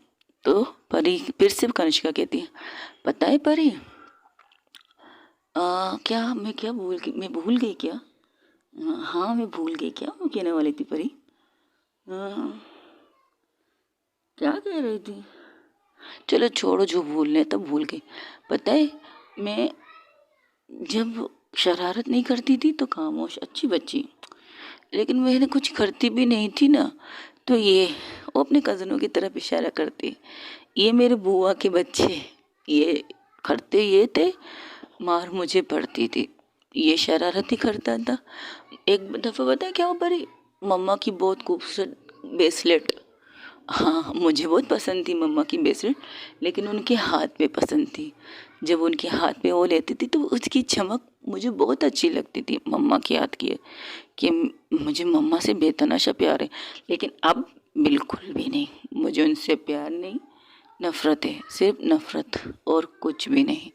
इस दिल में ना उनके लिए सिर्फ नफ़रत है और कुछ भी नहीं। हाँ तो मैं कहाँ थी, ब्रेसलेट, हाँ तो इसने मेरी बुआ के इस बेटे ने उस ब्रेसलेट को लेकर खेलने लगा था। खेलते खेलते उसके हाथ से वो टूट गया, उसका हुक टूट गया।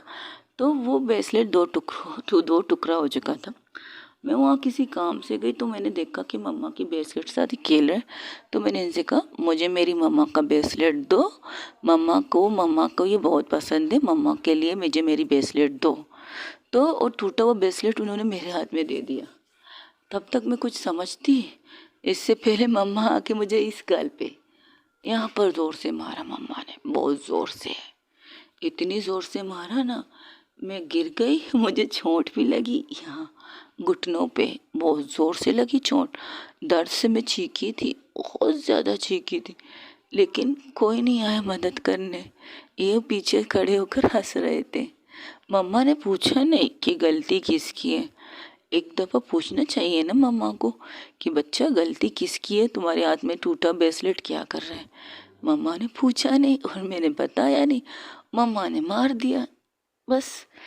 फिर ऐसे ही होने लगा इस घर के अंदर, मेरे साथ बिल्कुल ऐसे ही होने लगा।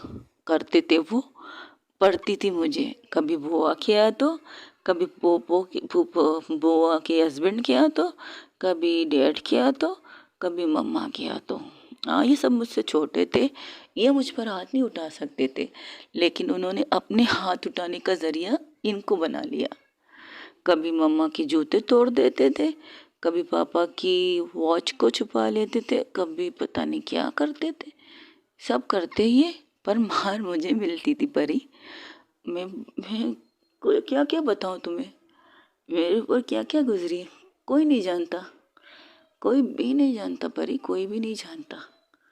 अगर जिस बच्चे को उसके माँ बाप ने पैदा करके, हाँ याद है पैदा करके, कभी कभार मैं भी सोचती थी, मैं जो कह रही थी ना स्टार्टिंग में क्या बोली, अब याद आया। मैं ये सोचती थी कहीं सचमुच तो इनको बच्चा नहीं हुआ था, इन्होंने शायद मुझे गोद लिया होगा। हाँ, ये भी हो सकता है। शादी के 3 साल बाद मैं इनकी लाइफ में आई थी ना, तो शायद हाँ मैं इनकी सगी औलाद नहीं हूँ। लेकिन फिर सोचती थी अगर मैं इनकी सगी औलाद नहीं होती, अगर मुझे गोद भी लिया होता, तो क्या मुझे इन्हें नहीं अपने कलर का बच्चे को गोद लेना चाहिए था, मुझ जैसे काले कलूटे को नहीं। फिर ये सोच के मैं चुप हो जाती थी, नहीं मैं इनकी फिर सगी औलाद हूँ। अगर ये बच्चे लेने जाते ना अनाथ आश्रम, तो वहाँ पर अपने जैसे खूबसूरत या फिर चाइनीज़ या फिर अंग्रेज़ की औलाद लेकर आते हैं, मुझ जैसे काली खलोटी थोड़ी लाते हैं। फिर ये सोच कर मैं चुप हो जाती थी इस तरह से। लेकिन गलती करते थे ये, सज़ा मुझे मिलती थी। और जिस दिन मम्मा ने मुझे मारा था तब पर मेरे घुटनों को लगा था 4 दिन। 4 दिन तक मैं बुखार में तप रही थी। 4 दिन, 2 दिन तक तो किसी को पता नहीं चल पड़ा कि कनिष्का बीमार है। तब भी मुझे मार पड़ती थी, तब भी ये लोग शरारत करते थे, मार मुझे पड़ती थी। मम्मा मुझे मारती थी, मम्मा के मारना मुझे छूना होता है ना परी, लेकिन मम्मा जब छूती थी उन्हें पता ही नहीं चलता उनकी बेटी बुखार में तप रही है। गुस्से में मारती थी, गुस्से में डांटती थी, लेकिन उन्हें पता ही नहीं चला परी कि मैं बुखार में तप रही हूँ, मुझे बुखार है। तीसरे दिन में जाकर दादाजी को पता चला कि उनकी पोती की तबीयत ठीक नहीं है, क्योंकि दादाजी के साथ में अच्छी थी, बिंदास थी, बात करती थी। लेकिन रात को जब कमरे में जाती थी ना, मुझे डर बहुत लगता था परी, मुझे सुकून से नींद नहीं आती थी, बहुत मुश्किल से मुझे नींद आती थी परी, पता है। फिर मैंने पता है क्या किया, एक दफ़ा डॉक्टर अंकल आए थे ना दादाजी को देखने के लिए। हाँ माँ, दादाजी को देखने के लिए डॉक्टर अंकल आए थे, तो मैंने क्या किया, उनके सामने जब डॉक्टर अंकल दादाजी से कह रहे थे ये गोली खाओ जिससे तुम्हें नींद आ जाएगी आराम से, लेकिन ज़्यादा मत खाना, टुकड़ा खाना, तो यही बात मैंने दिमाग में ले ली। हाँ, मैंने दिमाग में ले ली, लेकिन गलती मुझसे नहीं हुई, बिल्कुल भी नहीं हुई। जो डॉक्टर ने कहा वैसे ही मैंने भी एक एक टुकड़ा, दादाजी की गोली से एक टुकड़ा लेकर मैंने, दादाजी की गोलियां ज़्यादा आती थी, नींद की गोलियां अक्सर पापा लाते थे, ज़्यादा लाते थे, तो उन्हें हिसाब नहीं रहता कि उनके पास कितनी गोलियां हैं कितनी गोलियां नहीं, नहीं रहता हिसाब। हाँ याद है मुझे, नहीं रहता था। तो उनकी एक पत्ता मैंने ले लिया था, उस पत्ते से मैंने आधी आधी गोलियां खाना रात को शुरू कर दिया था। लेकिन इसके बाद मुझे नींद बहुत आने लगी थी परी, बहुत ज़्यादा नींद आने लगी थी। कभी कमरे में गिर के सो जाती थी, कभी दादाजी के बिस्तर पर गिर के सो जाती थी, कभी गार्डन में एरिया में सो जाती थी, लेकिन सोती थी ज़रूर। बहुत ज़्यादा सोने लगी थी मैं। दादाजी को ये ठीक नहीं लगा, तो दादाजी ने डॉक्टर से मुझे दिखाने की बात की। तो डॉक्टर अंकल ने जब मुझसे पूछा, बेटा आप कुछ खाती हो क्या, तो मैं तो चुप थी, क्योंकि क्या पता थी कि मैं दादाजी की नींद की गोलियां खा रही हूँ, वो भी टुकड़ा टुकड़ा छोटा छोटा सा। तो डॉक्टर अंकल ने फिर से पूछा, बेटा क्या आप कुछ खाती हो, तो मैंने कह दिया नहीं मैं कुछ नहीं खाती। तब डॉक्टर अंकल मेरे पास आके बोलने लगे, बच्चा तुम शायद भूल रहे हो कि मैं डॉक्टर हूँ, अब अच्छे बच्चों की तरह बताओ मैं बुरी बच्ची हूँ। हाँ तो ठीक है, तो बुरी बच्ची की तरह बताओ कि क्या खाती हो। वो दादाजी की मेडिसिन जो आपने दी है ना, वो उसको तुम क्या कहा, फिर से कहो। दादाजी की गोली से टुकड़ा खा लेती हूँ। तब अंकल कितने शौक थे, वो हैरान से मेरी तरफ देख रहे थे। क्या कहा, तुम अपने दादाजी की 500 ग्राम वाली गोली खाती हो, वो भी एक पीस टुकड़ा सा। हाँ। तो दादाजी ने जब सुना, दादाजी हैरान हो गए थे। तब डॉक्टर अंकल ने दादाजी से कहा, तुम्हारा दिमाग ख़राब है, तुम्हें नहीं लगता कि तुम्हें अपनी मेडिसिन के बारे में पता होना चाहिए। उल्टा उन्होंने दादाजी को डांटना स्टार्ट किया था, क्योंकि दादाजी के बेस्ट फ्रेंड थे डॉक्टर अंकल। तो उन्होंने भी कहा, मुझे नहीं पता यार ये कैसे खाती है, मैं तो अपनी गोलियों को मेरे तो महीने से पहले मेरा बेटा लाता है। अब गिनना स्टार्ट करो, जब तुम्हारा बेटा लाता है तब भी, जब ख़त्म होता है तब भी। और बेटा तुम, आपको ये गोलियां खाना स्टार्ट कब से की है? 2 साल हो चुके हैं। 1 मिनट, क्या तुम कब से खा रही हो? 6 साल की उम्र में। अब तो 7 साल, इनके 2 साल हो चुके हैं। तब वो दादाजी को घूरने लगे थे, आज के बाद आप ये गोली नहीं खाओगे, अगर खाऊंगी नहीं तो नींद नहीं आएगी, और नींद के लिए तो मुझे गोली चाहिए होगी। तब फिर पता नहीं कैसे इन्होंने गोलियां बंद कर दी, फिर मुझे नींद नहीं आने लगी थी। दादाजी के रूम में रहती थी, दादाजी सो जाते थे लेकिन मैं जागती थी। फिर मैं खामोश हो गई बहुत ज़्यादा। हाँ, मेरी ज़िंदगी में एक इंसान आ गया, बहुत अच्छा इंसान बंदा था। तब परिणीता को रोकते हुए, कनिष्का को रोकते हुए दादाजी कहते, बस करो, बहुत बोल दिया तुमने। अब पुराने ज़ख्म कुरेदने हैं ना, तो जड़ से कुरेदना अच्छा होता है दादाजी। इनके लिए आप मुझे छोड़ना चाहते तो मैं अपनी वाइफ को तो बता सकती हूँ ना कि मैं किस बंद किताब में रहती हूँ।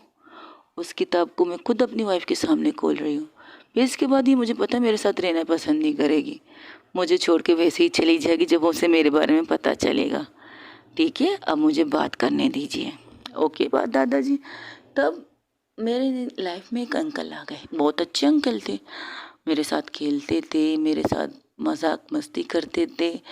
वो थे मेरे पुप्पा जी के बिरादर, भाई, यानी कि मेरी बुआ के देवर। हाँ याद है। वो तकरीबन, पता है कि उनकी एज क्या थी? मेरी एज 12 साल की थी और उनकी एज 25, हाँ नहीं 26, हाँ 26 के। वो मेरे अच्छे दोस्त बन गए और उन्हें मेरे रंग से कोई फ़र्क नहीं पड़ता था। वो मुझसे बातें करते थे, मेरे साथ खेलते थे, खाना लाते थे, मुझे मेरी पसंद के खिलौने देते थे। फिर मेरे इनकी वजह से आने से ना, पता है एक बात क्या हुई, मेरे जो कज़न थे जो मेरे साथ मुझे मारने की वजह बनते थे, वो रुक चुका था।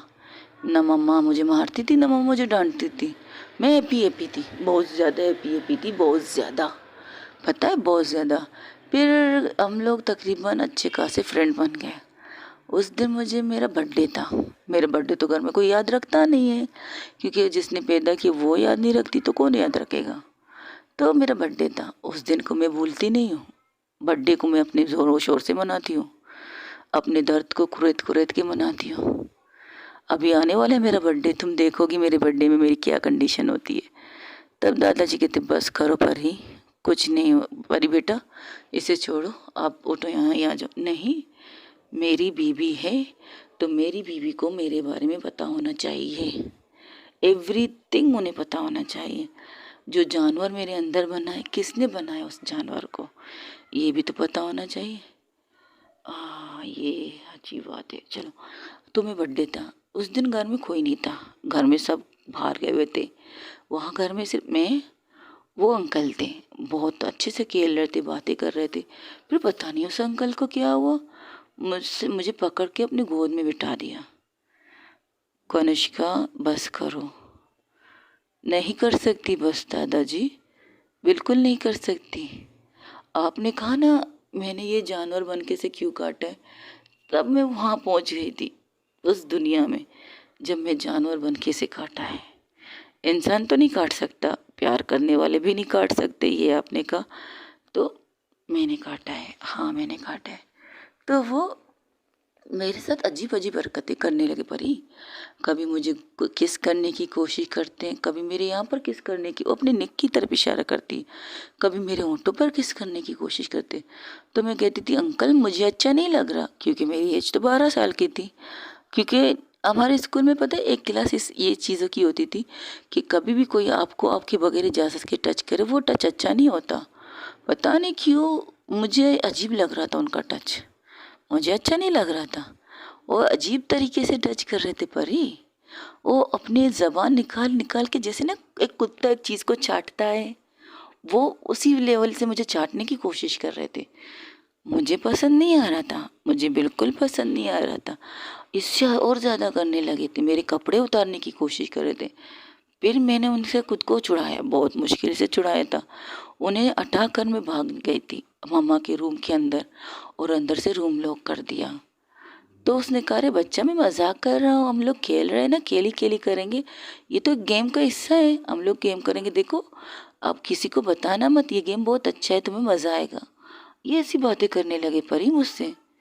परी नीता शॉर्ट थी कि ये क्या रही है, जो चीज़ें वो समझ रही कि वो कुछ। तो मैंने तब भी दरवाज़ा नहीं खोला, मुझे डर लग रहा था परी उससे, मुझे उससे बहुत ज़्यादा डर लग रहा था परी। पता है फिर पता है क्या हुआ, उसके पास मम्मा के रूम की चाबी आ गई, पता नहीं कैसे, या शायद उसने पहले से रखी होगी।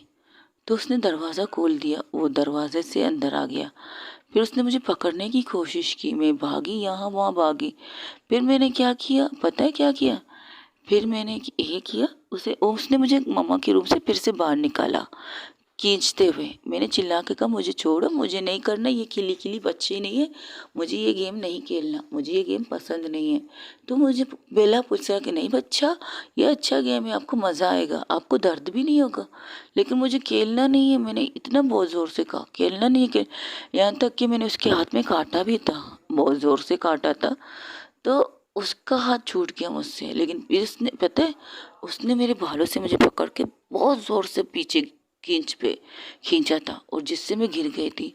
मुझे कहाँ कहाँ चोट लगी बता नहीं सकती परी, मैं बता नहीं सकती, पर मैं फिर भी खुद को संभाल के खड़ी हो गई थी। मैंने कहा आप बहुत बुरे अंकल हो, मुझे आपके साथ नहीं खेलना, मम्मा आएगी तो मम्मा को बताऊंगी। तो पता है कितनी ज़ोर से हंसे थे वो हंसी ना अब भी मुझे मेरे कानों में सुनाई देती है, इतनी ज़ोर से हंसे थे वो। और इनका एक लफ्ज़, क्या तुम्हारी माँ तुम पर भरोसा करेगी, एक लफ्ज़, मेरा हौसला वहीं पर ख़त्म। मैं बिल्कुल भूत बन गई।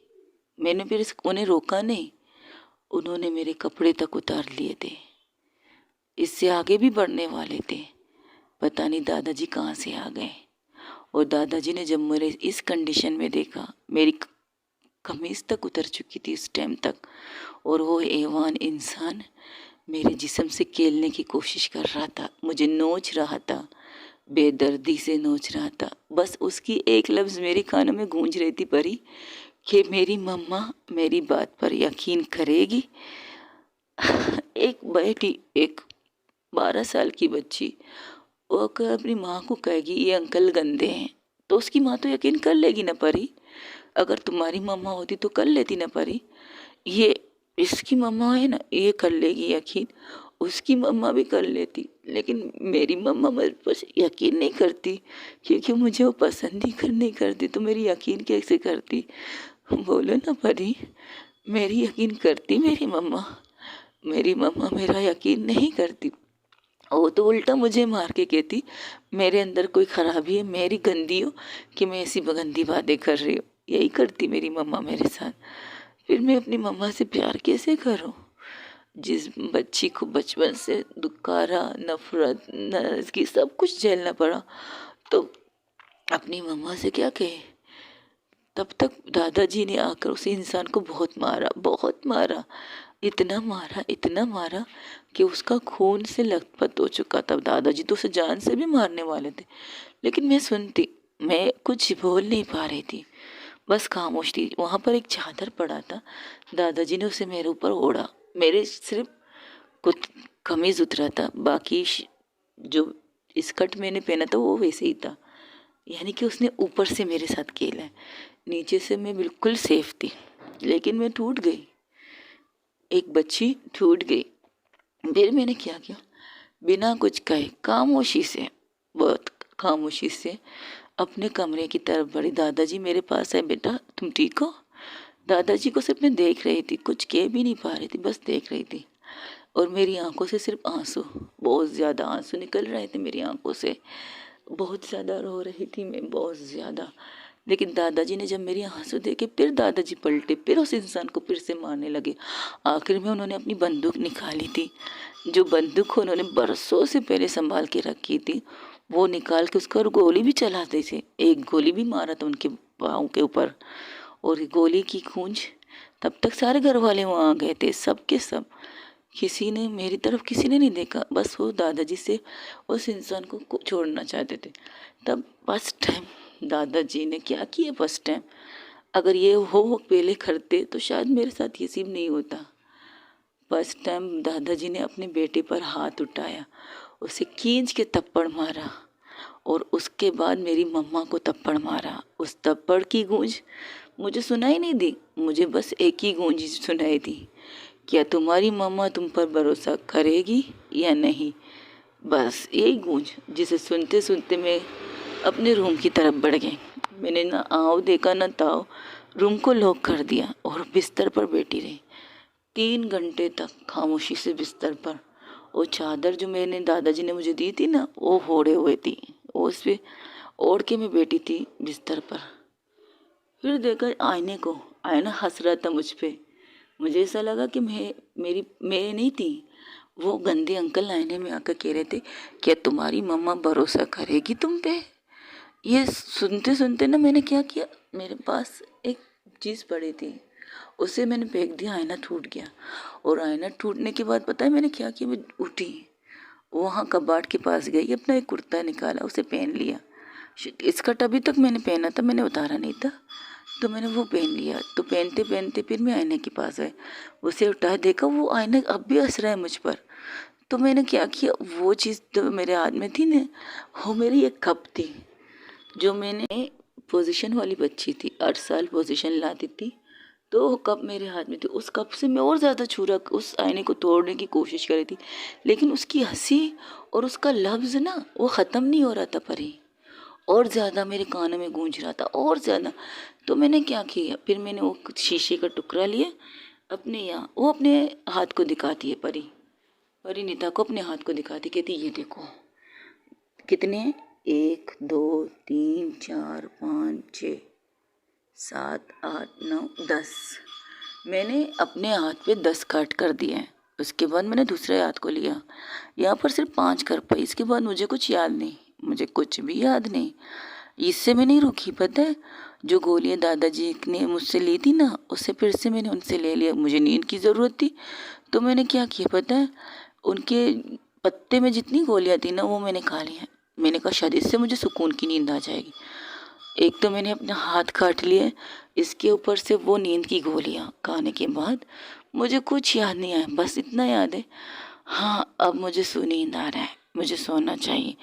ये कहकर मैं बिस्तर पर सो गई, अपने तकिए पे सर रख के। और हाँ, वो गीला वाली बात मैं भूल गई कि मैं अपने मोम के बिस्तर पर गीली कैसे, वो मेरी गंदी, इनकी गंदी आदत थी। अक्सर मेरे साथ शरारत करते तो मुझे गीला कर देते, मुझ पर पानी गिरा देते। उस दिन मेरी तबीयत भी ठीक नहीं थी, मुझे अजीब सा लग रहा था, तब इन्होंने मुझ पर बाल्टी भर कर पानी गिरा दिया। ये बताने के लिए मम्मा के रूम में गई, लेकिन मैं वहाँ बेहोश हो गई थी। मम्मा के ख्याल से मैं सो रही थी, लेकिन मैं वहाँ पर बेहोश हो गई थी। और जगी कैसे पता है, मेरी मम्मा ने आकर मुझे 2 थप्पड़ मारे हैं। जो बच्ची बेहोश थी उसे पता नहीं है कि वो बेहोश है, लेकिन उसकी मम्मा ने उसे नींद से थप्पड़ मार के उठाया कि मैंने उनके बिस्तर को गीला करके सो गई थी, यानी कि मैं स्विमिंग करके सीधा उनके बिस्तर पर आके सो गई थी। फिर यहाँ पर भी मुझे मार पड़ी और पता है इसके बाद मुझे होश ही नहीं है। और होश आया तो मेरा सब कुछ बर्बाद। नफरत ही नफरत, नफरत ही नफरत। तुम भी मुझे छोड़ के चले जाओगी, सब छोड़ जाते। काले इंसान के पास कोई नहीं रहता, सारे लोग ऐसे होते हैं जिन्हें सिर्फ सफ़ेद चाहिए। तब परिणीता की कनिष्का की आंखें बंद हो रही थी, तब परिणीता उसके चेहरे को पकड़ती अपने दोनों हाथों से और उसे कहती, आंखें खोलो, मेरी तरफ देखे। परिणीता के कहने पर कनिष्का थोड़ी बहुत मुश्किल से वो अपनी आंखें खोलकर परिणीता की आंखों में देखती है। उसकी आंखें लाल तो थी, परिणीता को डर भी लग रहा था उनकी आंखों से, लेकिन वो खुद को मजबूत करके कहती है, कोई कुछ भी कहे, आप अच्छी हो, बहुत अच्छी। आप हो इंसान हो जिसने मुझे उस वक्त सपोर्ट किया जब मुझे किसी की सपोर्ट की ज़रूरत थी। मैं गलत रास्ता भी चुन रही थी, लेकिन आपने सही टाइम पर आकर मुझे रोका। आपने सही टाइम पर मुझसे फैसला किया। मैं हाँ आपकी गुलाम हूँ, आपकी जर खरीदी हुई बांदी बनने के लिए भी तैयार हूँ, क्योंकि आपने मुझे खरीदा है। मुझे नहीं, मेरे भाई की ज़िंदगी को खरीदा है। उसकी ज़िंदगी की खातिर मैं सारी ज़िंदगी आपके साथ रहूँगी, कभी भी आपको छोड़ के नहीं जाऊँगी, आई प्रॉमिस कनुष्का। पर खुद पर इतना जुल्म तो मत करो यार, कुछ तो करो, कुछ आंखें बंद मत करो। आपकी आंखें बंद हो रही, डर लग रहा है मुझे। अगर आपको कुछ हुआ ना तो मैं इस जंगल से कैसे खुद को बचा पाऊंगी। आप मेरी सेफ्टी हो ना, आप मेरा साया हो, आप मेरा सब कुछ हो। प्लीज़ आंखें बंद मत करना। नहीं, तुम भी मुझे छोड़ के चले जाओगी। तुम, ये कहते कहते परिणीता के गोद में ही वो बेहोश हो जाती है। तब परिणीता डर जाती, परिणीता चीखती थी, कनिष्का, कनिष्का होश में हो कनिष्का, क्या हुआ? दादाजी बहुत मुश्किल से कनिष्का के पास आते हैं, वो डॉक्टर को इशारा करते हैं। वो इंसान एक डॉक्टर था और आते ही उसने कनिष्का के पीछे इसके हाथ बाजू पर एक इंजेक्शन पुश की। उससे पुश कर, ये क्या कर रहे हैं आप? कौन है आप? तब दादाजी कहते हैं, परेशान मत हो, ये डॉक्टर हैं, ये कनिष्का को संभाल लेंगे। ये कौन है? कनिष्का की वाइफ। ओ अच्छा, तो ये है परिणीता जिसके बारे में सुबह आपने मुझसे बात की। हम्म, आपने आज ये पुराने जख्म क्यों करे दे दादाजी? वो लड़का कनिष्का की तरफ देखकर, परिणीता की तरफ देखकर दादाजी से कहते हैं, कुरेदने ज़रूरी थे, आपकी तबीयत ठीक नहीं लगी। मैं ठीक हूँ, इसे बेड पे सुला दो, इसे हॉस्पिटल ले जाना है।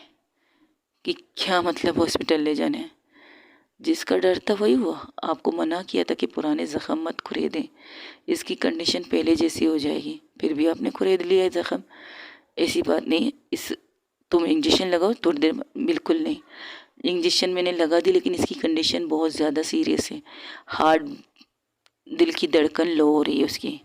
तो परिणीता का हाथ सीधा उसके दिल की तरफ जाता है, तो वाकई कनिष्का के दिल की धड़कन बहुत स्लो स्लो चल रही थी, बहुत ज़्यादा स्लो स्लो। तब दादाजी कहते, हॉस्पिटल हॉस्पिटल चलना है। तब वो इशारा करते अपने ड्राइवर को, ड्राइवर आते हैं तो कनिष्का को बहुत मुश्किल से उठाते हैं और वहाँ पर जितने भी लोग थे सबकी आंखों में आंसू थे। फर्स्ट टाइम कनिष्का ने शायद अपने दर्द को बयान किया और उन सबके सामने किया। तब ने अंजलि हैरान थी, अंजलि को ये बारे में पता नहीं था, तो आके अपनी मम्मा के सामने खड़ी हो जाती है और कहती सिर्फ इतना, क्या कनिष्का के साथ ये भी हुआ था मोम? इतने दिन तक कनिष्का हॉस्पिटल में थी, 20 दिन तक हॉस्पिटल में थी। आपने कहा था उसकी तबीयत ठीक नहीं है, तो तबीयत ठीक न होने की वजह ये थी मोम? प्लीज़ मोम बताइए। हाँ यही थी वजह। तब ने अंजलि जब अपनी मोम की मुँह से ये सुनती तो उसका हौसला टूट जाता, वो भी ज़मीन पर बैठ कर रोने लगती है। उसे आज अपनी बहन के वो सारे दर्द याद आते हैं, जो दर्द उसने भी अपनी बहन को दिए थे अपनी 2 कज़नों के साथ मिलकर। उसे वो पल पल याद आ रहे थे, जब जिस पल में उसकी वजह से उसकी बहन को मार पड़ती थी। उसे वो अपने ज़ख्म याद आ रहे, जब उसकी वजह से उसे चोट लगती थी, उन ज़ख्मों को याद करती है वो, और वही ज़मीन पर बैठ के रोने लगती है। और समंता, जो थोड़ी देर नहीं, तकरीबन जब से ये चीज़ें स्टार्ट हुई तब से वो वहाँ खड़ी होकर सब सुन रही थी, और उसकी भी होश उड़ चुके थे। और ना आओ देखती है ना ताओ सीधा कनुष्का को लेकर हॉस्पिटल के लिए निकल जाते, और परी भी उनके साथ थी, परिणीता। ये फर्स्ट टाइम किसी ने उसे परी कहा है, और परी उसे बहुत पसंद है। उसकी मॉम डैड उसे परी कहते थे, लेकिन वो सेकंड इंसान है कनुष्का जिसने उसे परी कहा है। ओके गाइस, आज के लिए इतना ही। हो सके तो मेरे स्टोरी को लाइक, शेयर, कमेंट, सब्सक्राइब ज़रूर कीजिएगा, और कमेंट्स में बताइएगा कि आपको ये स्टोरी कैसी लग रही। Thank you so much guys, अपना ज़रा सारा ख्याल रखिएगा। अल्लाह हाफिज़, टेक केयर, बाय बाय। दुआओं में याद रखिएगा।